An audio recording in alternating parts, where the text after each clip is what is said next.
Welcome back to the Wickedly Branded podcast. I am Beverly Cornell, the founder of Wickedly Branded, and we're talking all about Chapter 12 from the Marketing for Entrepreneurs Revised Edition of the book. It's the quick guide to sparking your marketing, and Chapter 12 is all about being consistent and captivating. So we are going to step into something that tends to be a little vulnerable, I believe, today, even for women who already are showing up regularly. People who've been posting, people who've been writing, people who've been sharing, maybe following all the previous chapters we've talked about every single week. You have a rhythm, you're steady, you feel calm and centered. You sit down to your laptop and you know what you're going to say. That alone is growth. That's huge. So proud of you for that. And then something subtle happens, begins to stir inside of you.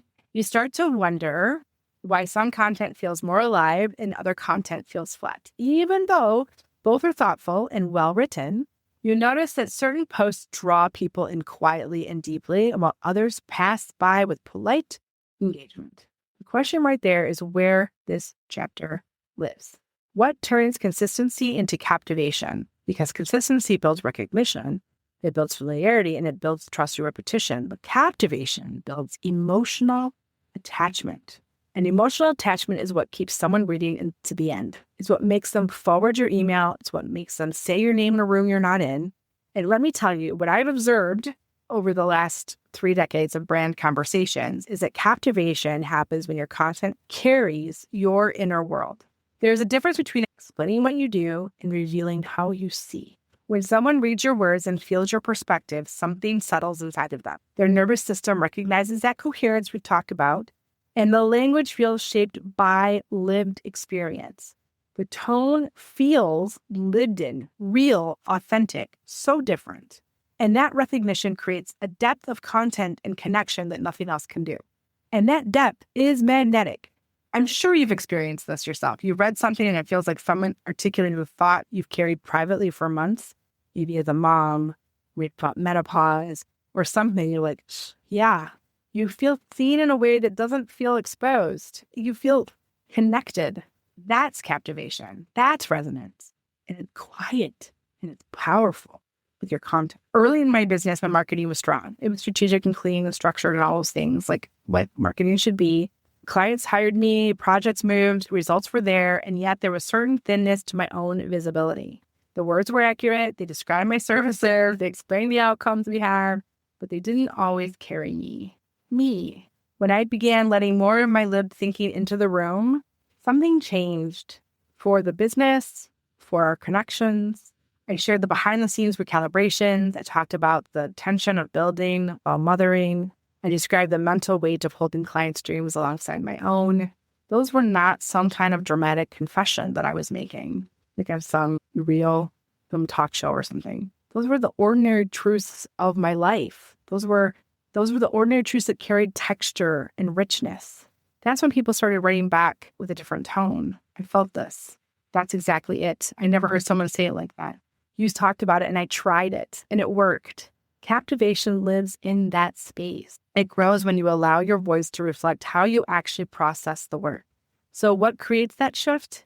Let's talk about 3 elements that deepen content from consistent to captivating. First is perspective. You have lived through things your audience is currently navigating. And when you describe from that vantage point, your content carries an authority without ever needing to actually claim it. Authority in this space comes from pattern recognition. It comes from noticing what repeats. It comes from sitting across from hundreds of founders and hearing the same sentences spoken in slightly different ways.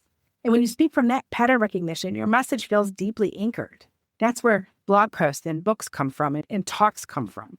Second is emotional specificity. Instead of saying overwhelmed, you describe the 27 open browser tabs and the half-written captions and the way the day feels full before it even begins, or the 3rd time I've heated up my coffee because I'm so busy.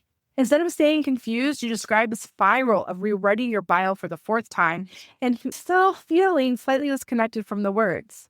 Just isn't there yet. When language mirrors lived experience, the brain can relax. Recognition lowers the resistance, and it feels familiar. And that familiarity creates a level of captivation. Third is congruence. Captivation deepens when your content matches your actual leadership.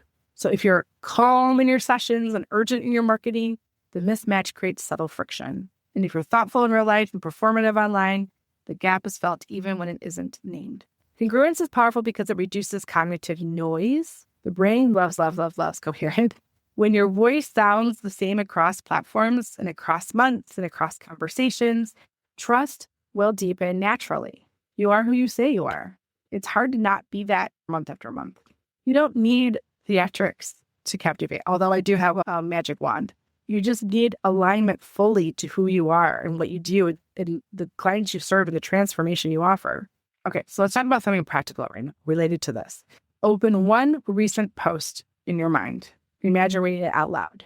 Does it carry your thinking? Does it include the detail?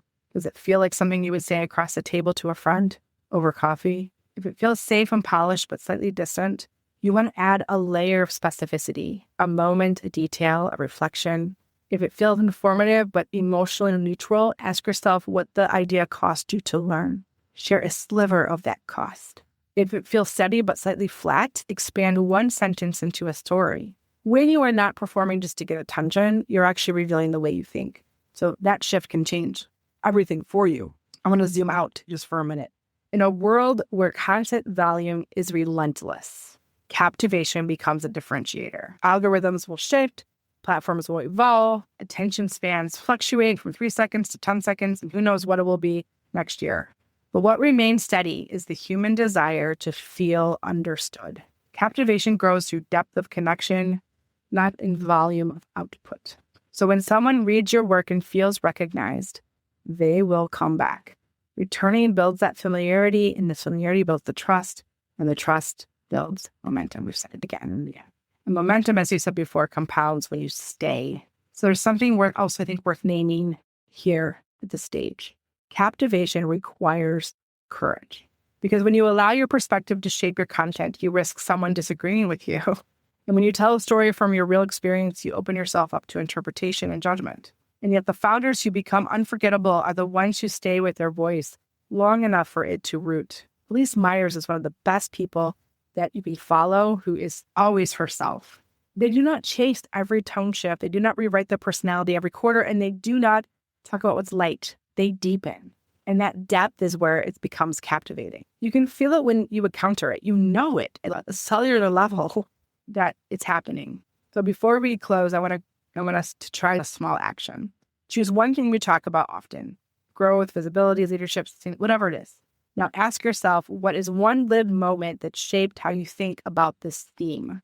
And write about that moment this week.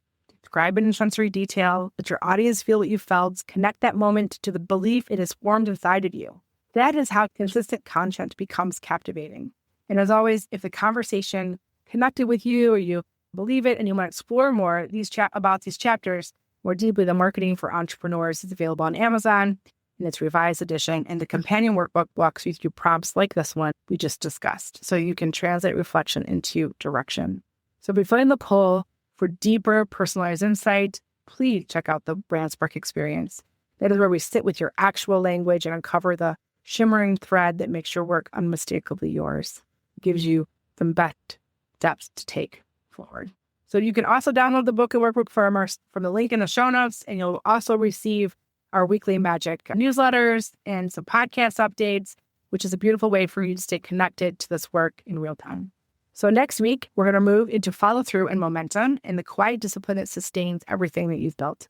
But until then, I want you to choose what fits your life and stay with it long enough to see what grows. Wow, what an incredible conversation we just had.